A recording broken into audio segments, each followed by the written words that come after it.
जय हिंद फ्रेंड्स, यदि आप रेलवे की तैयारी कर रहे हैं तो ये वीडियो आपके लिए काफी लाभदायक होने वाली है। आज हम बात करेंगे फिजिक्स के चैप्टर रैखिक संवेग से 30 ऐसे सवाल जो कि रेलवे के विभिन्न एग्जाम जैसे group D, LP, technician, NTPC, JE में पूछे गए सवाल हैं। हम आपके लिए हर रोज 30 सवाल ला रहे हैं इसी तरह जो चैप्टर वाइज है, और इसी तरह के चैप्टर वाइज अध्ययन के लिए हमारे चैनल को लाइक करें, शेयर करें, सब्सक्राइब करें और सभी सवाल के नीचे एग्जाम डेट और शिफ्ट अंकित है। तो शुरू करते हैं आज का पहला सवाल। जब दो समान बल किसी पिंड पर एक दूसरे की विरुद्ध दिशा में प्रयुक्त होते हो तो पिंड पर प्रयुक्त होने वाला कुल बल क्या होगा? इनका सही जवाब है ऑप्शन डी ओ है, शून्य होगा। जैसे कोई एक पिंड है ये, और इधर से भी फोर्स लग रहा है और इधर से भी फोर्स लग रहा है और इधर से भी समान फोर्स लग रहा है।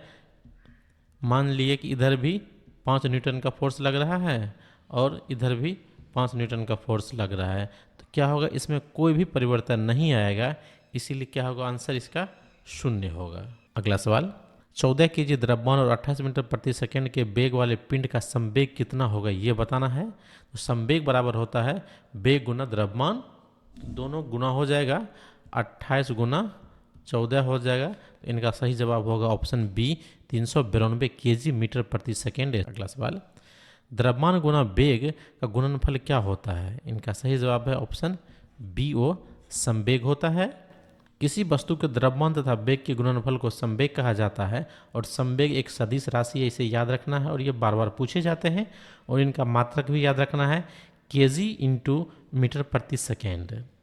अगला सवाल, 85 केजी द्रव्यमान और 60 मीटर प्रति सेकेंड की वेग वाली वस्तु का संवेग कितना होगा? तो संवेग बराबर हो जाएगा द्रव्यमान गुना वेग। तो द्रव्यमान है 85 और वेग है 60, ये दोनों गुना हो जाएगा।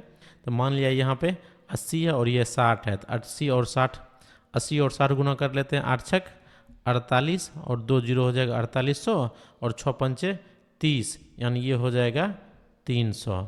ये हो गया टोटल 5100 और मात्रा लिखते हैं केजी इंटू मीटर प्रति सेकेंड। तो ये हो गया ऑप्शन बी सही आंसर। अगला सवाल, यदि किसी गतिमान पिंड की चाल दुगुनी कर दी जाए तो संवेग क्या होगा ये बताना है। तो संवेग बराबर हो जाता है द्रव्यमान गुना वेग। यदि वेग को दुगुनी कर दे तो पूरी मात्रा दुगुनी हो जाएगी, तो इसका सही जवाब होगा आंसर बी, वो दुगुना हो जाएगा। संवेग बराबर द्रव्यमान गुना वेग होता है, यदि वेग को दुगुना कर दिया जाए तो संवेग भी दोगुना हो जाएगा।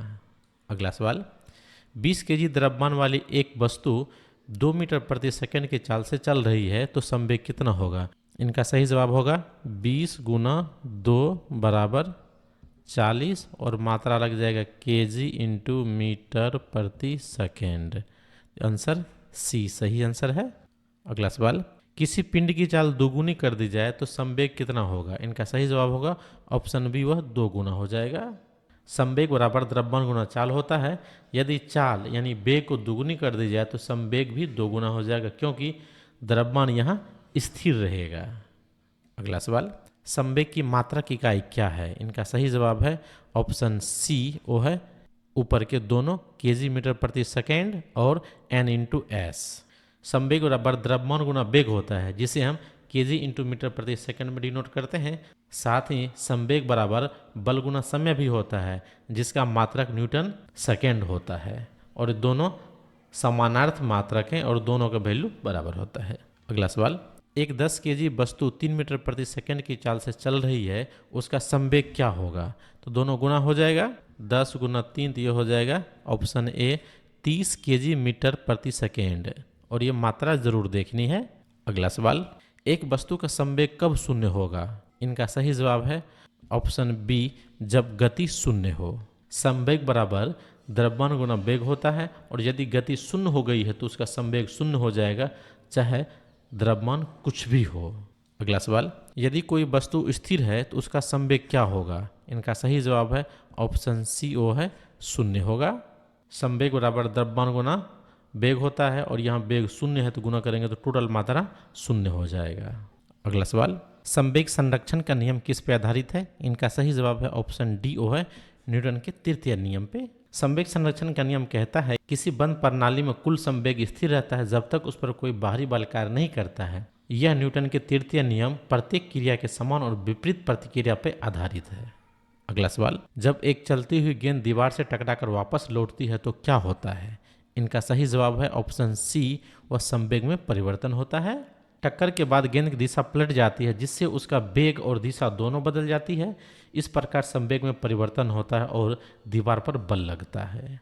अगला सवाल, संवेग का मात्रक क्या है? इनका सही जवाब है ऑप्शन सी, केजी प्रति सेकेंड। संवेग का मात्रक केजी प्रति सेकेंड होता है क्योंकि द्रव्यमान केजी और वेग मीटर प्रति सेकेंड का गुणनफल है। अगला सवाल, संवेग संरक्षण का नियम किस पर लागू होता है? इनका सही जवाब होगा ऑप्शन सी, पृथक तंत्र पर। संवेग संरक्षण का नियम केवल पृथक तंत्र पर लागू होता है जहां बाहरी बल कार्य नहीं करता है। ऐसे तंत्र में कुल संवेग संरक्षित रहता है। अगला सवाल, यदि किसी वस्तु पर कोई बल नहीं लगाया जाता है तो उनका संवेग, इनका सही जवाब होगा ऑप्शन सी, अपरिवर्तित रहेगा। यदि किसी वस्तु पर कोई बाहरी बल नहीं लगाया जाता है तो न्यूटन के पहले नियम के अनुसार उनका संवेग अपरिवर्तित रहता है। अगला सवाल, एक 2 केजी वस्तु 3 मीटर प्रति सेकंड से गति कर रही है तो उसका संवेग कितना होगा? ये दोनों गुना हो जाएगा, मास और वेग, तो हो जाएगा 3 दूनी 6 केजी प्रति सेकेंड। अगला सवाल, जब 2 वस्तुएं एक दूसरे से टकराती है और कोई बाहरी बल कार्य नहीं करता है तो कुल संवेग क्या होगा ये बताना है।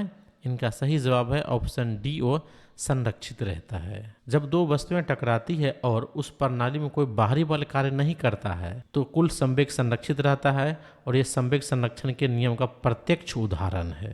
अगला सवाल, निम्नलिखित में से किस स्थिति में संवेग परिवर्तित होगा? इनका सही जवाब है ऑप्शन सी, जब वेग या द्रव्यमान में परिवर्तन हो, क्योंकि संवेग बराबर होता है द्रव्यमान गुना वेग। इन दोनों में कोई परिवर्तन होगा तो संवेग में परिवर्तन हो जाएगा। अगला सवाल, एक गोली और बंदूक का संवेग विपरीत दिशा में समान क्यों होता है?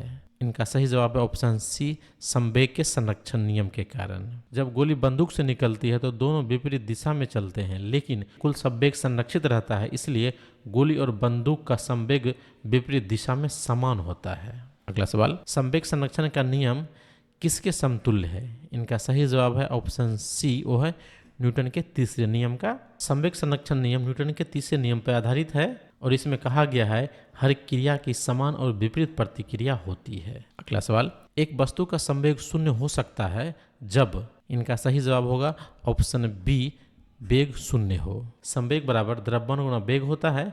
यदि किसी वस्तु का वेग शून्य होता है, चाहे द्रव्यमान कुछ भी हो, तो उनका संवेग शून्य ही होगा। अगला सवाल, एक वस्तु पर कार्य करने वाला बल उसके संवेग को बदलता है और यह सिद्धांत किस पर आधारित है? इनका सही जवाब है ऑप्शन डी, संवेग के संधारण प्रमेय के।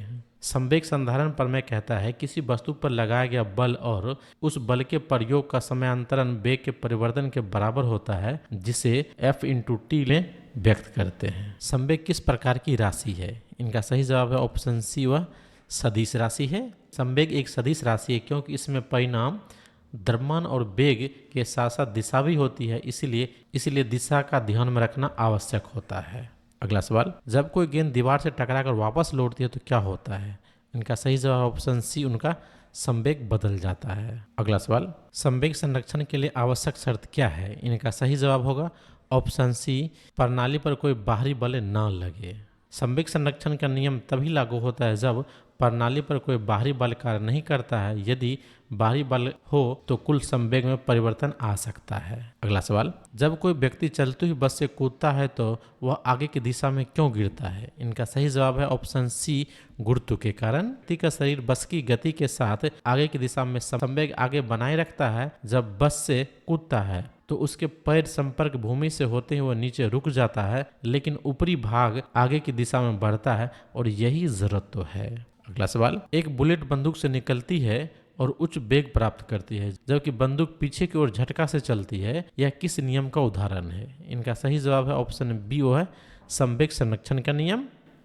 जब गोली बंदूक से निकलती है तो उसका एक संवेग होता है और बंदूक को विपरीत दिशा में पीछे की ओर धकेलती है। संवेग संरक्षण नियम के अनुसार कुल प्रारंभिक वेग बराबर अंतिम वेग होगा, इसलिए गोली और बंदूक विपरीत दिशा में संवेग प्राप्त करता है। अगला सवाल, निम्न में से कौन सी भौतिक राशि संवेग से संबंधित नहीं है? इनका सही जवाब है ऑप्शन सी, वो है दूरी। संवेग बराबर द्रव्यमान गुना वेग होता है, इसलिए द्रव्यमान और वेग सीधे संबंधित है।